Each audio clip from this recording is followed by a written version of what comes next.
बेला का कुछ पता चला? नहीं, मैंने बेला दीदी को पहले ही बोला था कि इन चक्करों में नहीं पड़े। उसने ना खुद के पैर पे कुल्हाड़ी मारी है। अबे कम से कम ऐसे वक्त पे तो उसे मत कोस।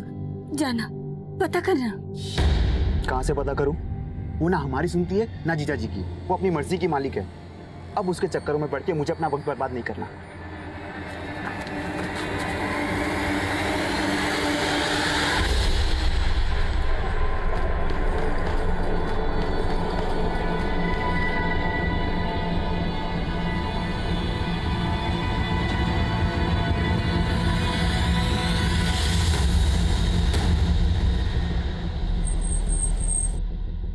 जैन सर। सर इन्होंने सुबह 5 बजे इस लड़की को यहाँ पे देखा था और सर इसके मुंह और दोनों पैर बंधे हुए थे सर।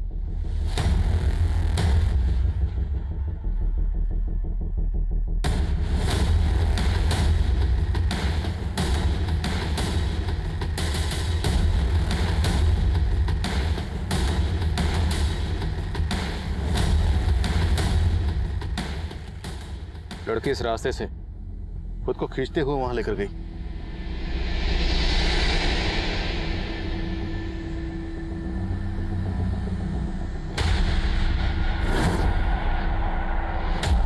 इस जगह को देख के लग रहा है यहाँ पे ज्यादातर लोग पीने वाले या फिर जुआ खेलने वाले आते होंगे। तो वो लड़की यहाँ क्या करने आई होगी?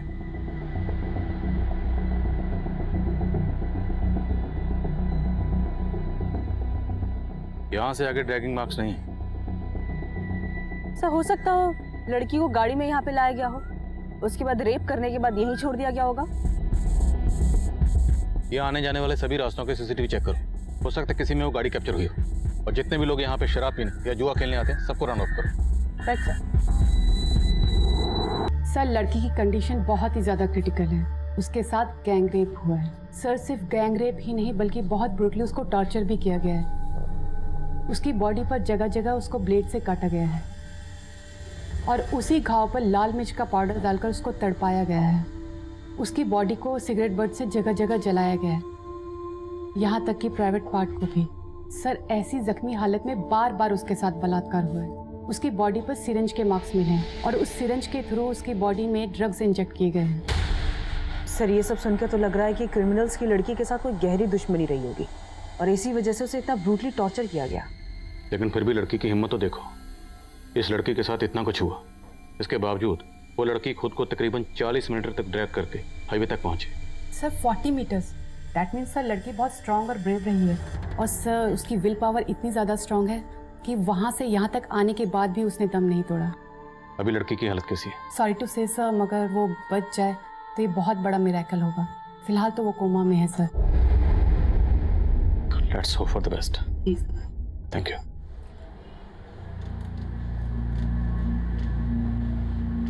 सर ये रास्ता उसी एरिया की तरफ जाता है जहाँ पे हमें उस लड़की के ड्रैगिंग मार्क मिले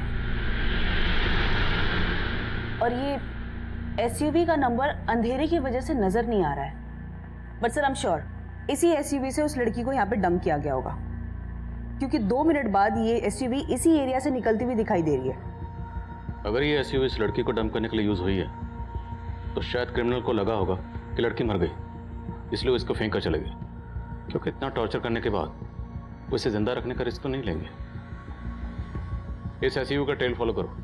यहाँ आने जाने वाले जितने भी रास्ते हैं जहाँ पर भी सीसीटीवी है सबकी फुटेज चेक करो। हो सकता है किसी सीसीटीवी में ये एसयूवी कैप्चर हुई। Okay sir. मैं कम इन सर। कमें सर गुड़गांव थाने में एक की नाम की औरत की कंप्लेंट फाइल हुई है सर। इसका फोटो उस लड़की से मैच करता है जो हमें मिली थी। सर बेला पे चोरी का इल्जाम किसी और ने नहीं बल्कि इसके पति गोकुल ने लगाया। जो औरत हमें जख्मी हालत में मिली थी उसकी शिनाख्त हो गई थी। उस औरत का नाम बेला था। बेला एक बहुत ही घिनौने जुर्म का शिकार हुई थी, लेकिन हम अपनी तफ्तीश में मुस्तैदी से जुटे हुए थे। उस एरिया के जितने भी शराबी, जुआरी, चोर उचक्के और हिस्ट्री शीटर्स थे हमने सबको राउंड अप करना शुरू किया। ये केस इतना सेंसिटिव था कि इस केस की शुरुआत से ही मीडिया ने हम पर अपना दबाव बनाना शुरू कर दिया था। तमन, तुम बेला के घर वालों को मिलो और मैं कांस्टेबल ललित शर्मा को देखता हूँ। Okay sir.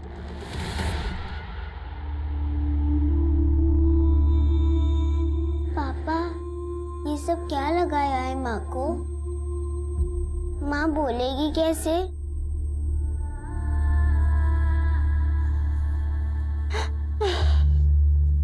ये सब क्या हो गया? मैंने कितना समझाया था बेला को, लेकिन मेरी एक नहीं सुनी। उस ललित शर्मा ने उसके साथ फिर से।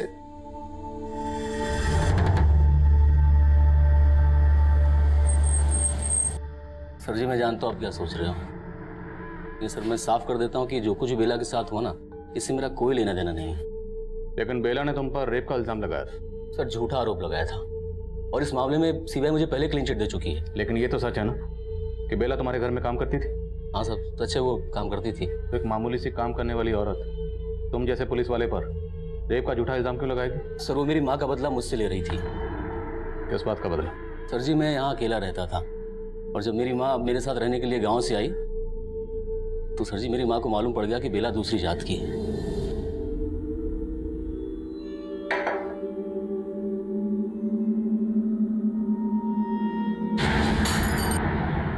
माँ, ललित तू पागल है जो इस जात वाली को अपने घर काम पर रखा है? इसके हाथ का खा के क्यों अपना धर्म भ्रष्ट कर रहा है? माँ कैसी बात कर रही है? देख, मैं ये सब नहीं मानता हूँ। तू चुप कर, इसको अभी काम से निकाल। पूरा घर अशुद्ध करके रख दिया है। सर जी, मैं मानता हूँ कि मेरी माँ थोड़ी पुराने ख्यालात की है, लेकिन बेला ने भी इस बात को दिल पे ले लिया और मुझ पे रेप का झूठा इल्जाम लगा दिया और इसी वजह से मैं 1 साल तक सस्पेंड रहा। बेला का पहले रेप किया गया, फिर पूरी तरह से टॉर्चर किया गया। बहुत ब्रूटल रेप है और उसकी हालत को देख के लगता है जैसे किसी ने कोई बहुत पुरानी नफरत निकाली उससे। और हमें पता चला कि अब वो तुम्हारे खिलाफ हाई कोर्ट जाने वाली है। तो कैसी डर की वजह से तुमने बेला? नहीं नहीं नहीं सर, सर जी मैंने ऐसा कुछ नहीं किया, मेरी बात का विश्वास कीजिए। बेला ने अपने सपनों का बलिदान दे दिया, लेकिन क्या? लेकिन 1.5 साल पहले बेला का बलात्कार हुआ, इसी वजह से उन दोनों के बीच। लेकिन गोकुल जी ने उसका साथ भी नहीं छोड़ा, बेला को न्याय भी नहीं मिला। कुसुम जी, गोकुल से अलग होने के बाद बेला आप लोगों के साथ भी तो रह सकती थी। ऐसी क्या वजह थी कि वो आप लोगों के होते हुए भी अपनी सहेली सविता के साथ रह रही थी?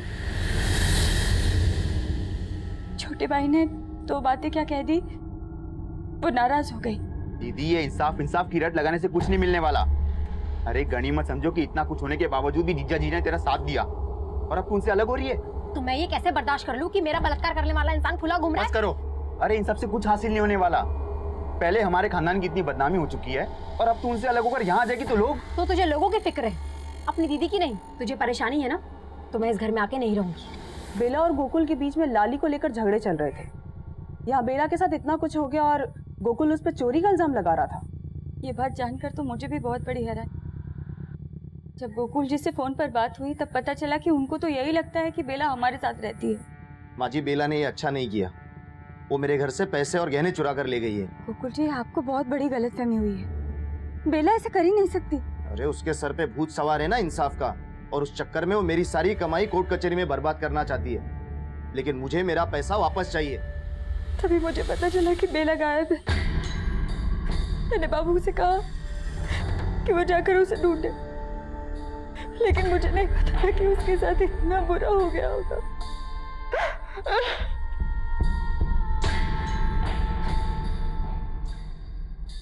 Excuse me sir. Sir, Savita के भाई के बारे में तो कुछ मालूम नहीं चला है, लेकिन सर 2 साल पहले बेला ने सविता के पति को जेल करवाई थी। लेकिन बेला तो सविता के घर पर ही रह रही थी। ये सविता कहाँ है अभी? सर, वो अपने गुड़गांव वाले घर पे।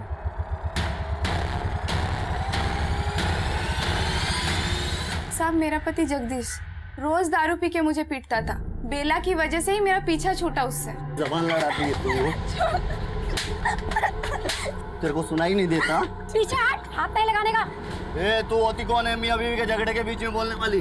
बहुत मत लगा उसको, समझा ना? साहब, फिर बेला ने पुलिस को बुलाया और जगदीश को पुलिस वाले लेकर चले गए। लेकिन हमारी बस्ती में मेरे जैसी बहुत सारी औरतें हैं जिसके पति रोज रात को दारू पी के मारते हैं, और बेला ने हम सबको एकजुट किया। हमें अपने आत्मसम्मान की रक्षा खुद करनी है। हम माँ बाप का घर छोड़ के पति के घर इसलिए नहीं आते कि उनकी मार सहे, और इन सब की जड़ है ये शराब। सबसे पहले हमें ये शराब बंद करानी होगी ताकि हमारी बस्ती का कोई भी मर्द शराब ना पी सके।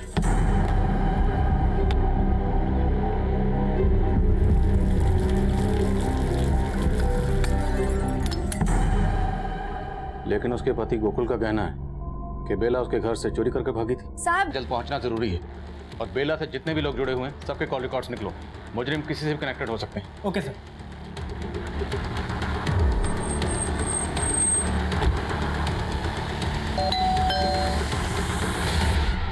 जिज्ञासा, जी मैडम, मैं बेला से 3 महीने पहले मिली थी। मुझे पता चला था कि उसने कांस्टेबल ललित के खिलाफ रेप केस फाइल किया था और मैं उसकी मदद करना चाहती थी। देखो बेला, मैं जानती हूँ तुम ललित के खिलाफ आरोप साबित नहीं कर पाई। तुम चाहो तो हाई कोर्ट में उसके खिलाफ केस कर सकती हो। उसमें तो बहुत पैसे खर्च हो जाएंगे, इतने पैसे तो नहीं है मेरे पास।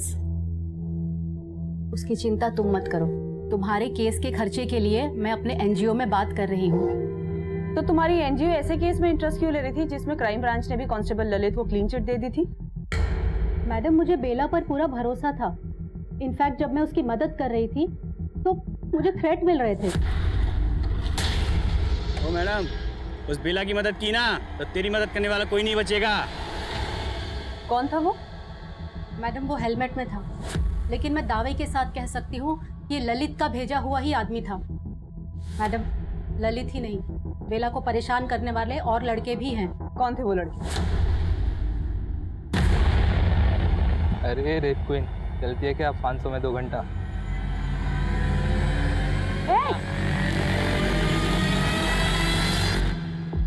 मुझे तो लगता है मैडम, उन लड़कों को भी ललित ने ही भेजा था उसे परेशान करने के लिए। मैंने एक बार उन्हें बिना पता चले उनकी फोटो खींच ली थी। मैं इनके खिलाफ भी जाना चाहती थी, लेकिन तभी बेला के साथ ये सब हो गया। बेला हमें बुरी तरह से जख्मी हालत में बहादुरगढ़ में मिली। 16 मार्च को वहां पे उसका फोन भी ऑफ हुआ था और उसके फोन पे लास्ट कॉल तुम्हारे नंबर से थी। बेला, एक गुड न्यूज़ है, तुम्हारे केस के लिए एक अच्छा लॉयर मिल गया है। हमें तुरंत चल के उसे मिलना चाहिए। ठीक है मैडम। लेकिन मैडम, तब उसने मुझे बताया ही नहीं कि वो बहादुरगढ़ में थी। के हादसे से कई साल पहले बेला के पिता केदारनाथ का कत्ल हुआ था और वो केस भी अब तक अनसॉल्व था। मैडम, मेरे पापा ने बसंती दीदी की शादी के लिए एक साहूकार से कर्जा लिया था, पर वो उस कर्जे को चुका नहीं पा रहे थे। हमें तो शक था कि जिन लोगों ने मेरे पापा को मारा है वो उसी के आदमी होंगे, पर उसके खिलाफ कुछ साबित ही नहीं हो पाया। बेला के भाई बाबू के बयान की बुनियाद पर हमने केदारनाथ मर्डर केस को बारीकी से स्टडी किया और उससे हमें कुछ नहीं मिला। दरअसल उस वक्त मुजरिमों ने जिस एसयूवी का इस्तेमाल किया था, उस एसयूवी के अलावा हमारे पास और कोई लीड नहीं। और एसयूवी पर जिस महेश नाम के शख्स की गाड़ी का नंबर इस्तेमाल हुआ था, उस महेश की बैकग्राउंड में भी हमें ऐसी कोई बात पता नहीं चली जिससे हमें इस केस में कोई लीड मिल पाती। अब हमें यही लग रहा था कि बेला का बयान ही इस केस पर रोशनी डाल सकता है, लेकिन बेला की हालत दिन ब दिन इतनी नाजुक होती जा रही थी कि उसके बयान देने की दूर दूर तक कोई गुंजाइश नजर नहीं आ रही थी। लेकिन तभी इस केस में कुछ ऐसा हुआ जिसके बारे में हमने सोचा भी नहीं।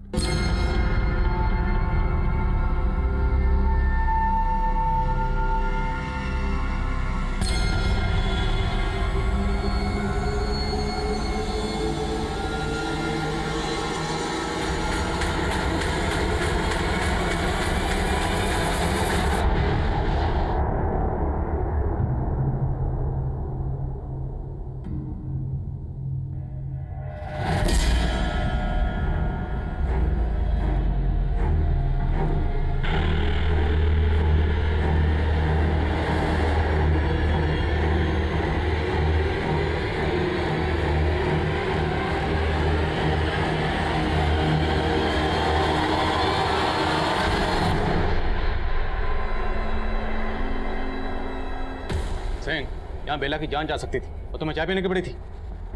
वन सेकेंड सर, मैंने यहाँ का सीसीटीवी फुटेज चेक किया, उसमें वो आदमी दिखाई दिया जिसने बेला को मारने की कोशिश की।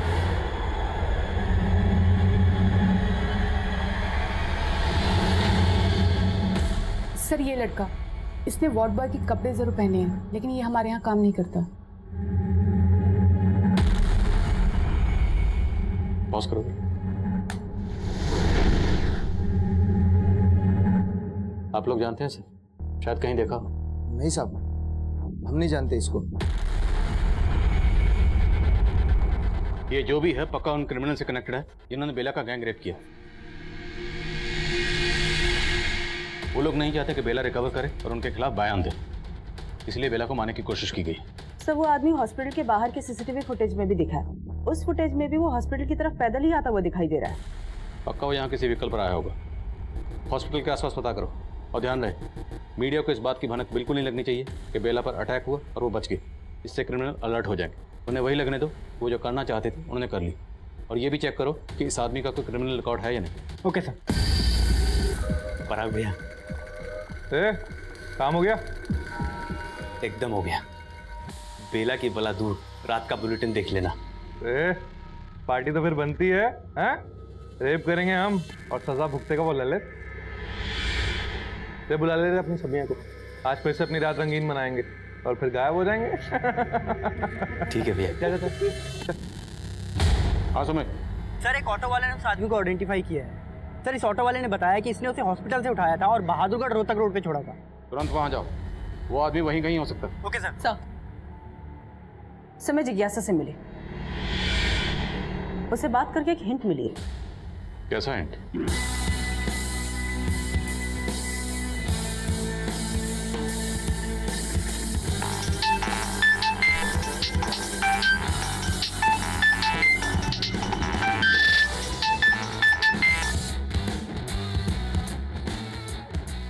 हेलो,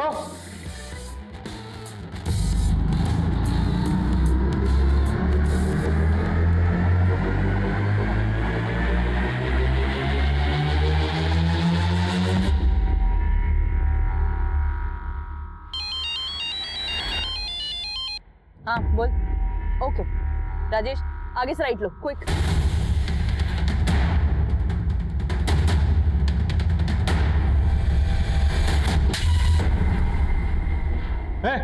चल। तू तो कहता वो लड़की मर गई है, क्या जिंदा है वो? हा? तो फिर अब क्या करेंगे? अब क्या करेंगे? अब विश्वा को हमारे लिए कुर्बानी देनी पड़ेगी। क्यों? मरेगा ना हमारे लिए, मरेगा ना?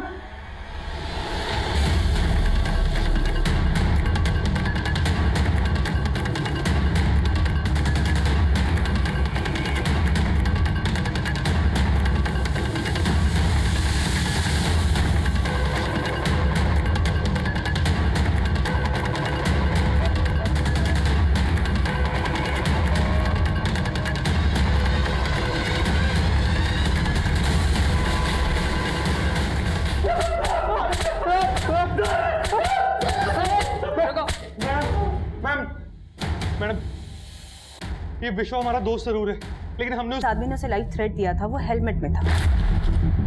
ओ मैडम, उस बेला की मदद की ना तो तेरी मदद करने वाला कोई नहीं बचेगा। इसीलिए उसका चेहरा नहीं देख पाई और इस वजह से उसने स्केच बनवाने से भी मना कर दिया। अच्छा, जब अभी मैंने जिज्ञासा को उस आदमी की फोटो दिखाई जो हमें हॉस्पिटल के सीसीटीवी में मिला, जिज्ञासा तुमने मुझे एक बार बताया था कि किसने तुम्हें लाइफ थ्रेट दिया था, तो क्या वो आदमी यही है, ये वाला? शायद। हाँ मैडम, ये वही आदमी है। तो पहले तो सर वो उसको देख के चौंक गई और फिर बाद में उसने एकदम कंफर्मेशन के साथ कहा कि हाँ ये वही आदमी है जिसने मुझे धमकी दी थी। तेरे ऊपर शक होते ही हमने तेरा फोन सर्विलेंस पे डाल दिया था और जैसे ही तूने पराग को फोन किया तो पकड़ी गई। हेलो, बेला बच गई बेवकूफ, लेकिन अब अगर विश्वा बच गया तो हम दोनों मरेंगे।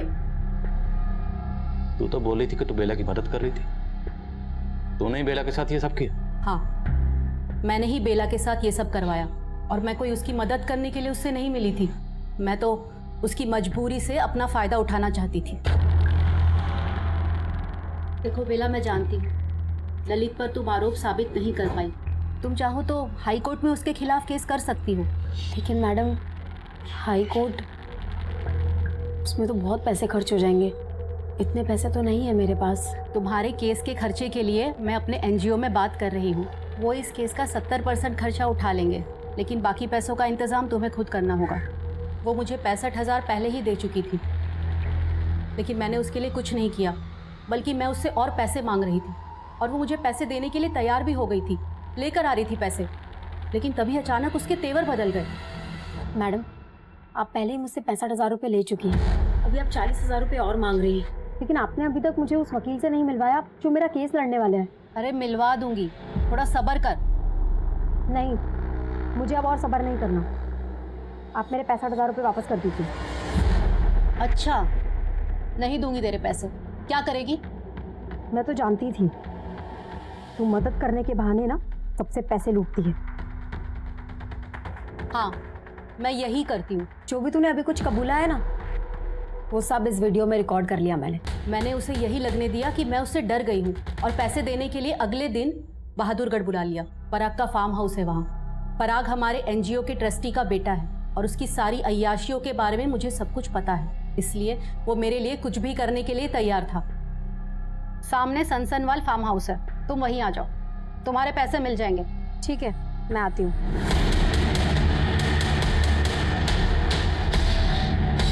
हमें लगा कि वो मर गई है, इसीलिए हमने उस रात उसे वहाँ पे फेंक कर चले गए, लेकिन बाद में मालूम पड़ा कि वो जिंदा है। और उसके बाद तुम लोगों ने उसे मारने की कोशिश की, लेकिन अब तुम तीनों हमसे नहीं बचने वाले।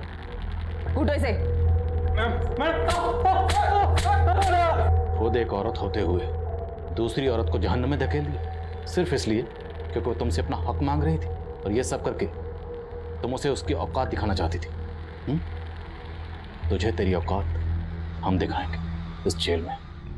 बेला के मुजरिमों को तो हमने सलाखों के पीछे पहुंचा दिया, लेकिन बेला अब भी जिंदगी और मौत की लड़ाई लड़ रही थी, जैसे वो हमेशा अपने हक के लिए लड़ती आई थी। और डॉक्टर्स के मुताबिक बेला का यही जज्बा, यही विल पावर उसके जिंदा रहने की वजह बनी थी। लेकिन शायद बेला से एक चूक हुई थी। बेला को बहुत पहले इस बात का एहसास हो गया था कि जिज्ञासा उसके साथ फरेब कर सकती है, इसलिए बेला ने उसके खिलाफ सबूत भी जुटा लिए थे। लेकिन इसके बाद भी बेला पुलिस के पास मदद मांगने नहीं गई। क्यों? जब बेला ने कांस्टेबल ललित शर्मा पर रेप का इल्जाम लगाया था, उस वक्त पुलिस ने बेला की कोई मदद नहीं की थी। तो क्या इसी वजह से बेला का पुलिस पर से भरोसा उठ गया था? यह तय कर पाना हमेशा मुश्किल होगा, क्योंकि ललित शर्मा केस अभी भी अनसॉल्व्ड है।